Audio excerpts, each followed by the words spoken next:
ડભોઈ નગરમાં રાત દિવસ ભૂંડનો ત્રાસ વધ્યો।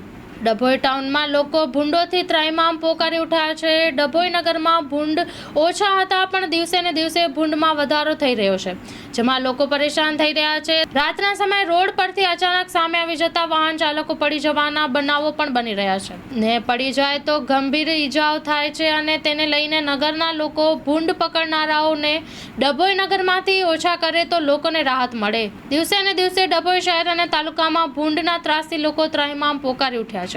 વહીવટી તંત્ર દ્વારા નગરના લોકોને ભૂંડના ત્રાસથી મુક્તિ મળશે કે નહીં? ડભોઈમાં ભૂંડોની વસ્તી દિવસે ને દિવસે વધતી જાય છે।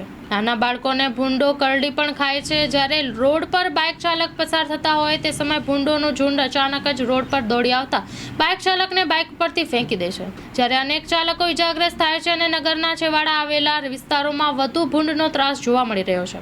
વહેલી તકે સત્તાધીશો ભૂંડ નગરજનોને રાહત અપાવે તો સારું કે પછી આવી લોલમલોલ રહેશે જ તે જોવાનું રહ્યું।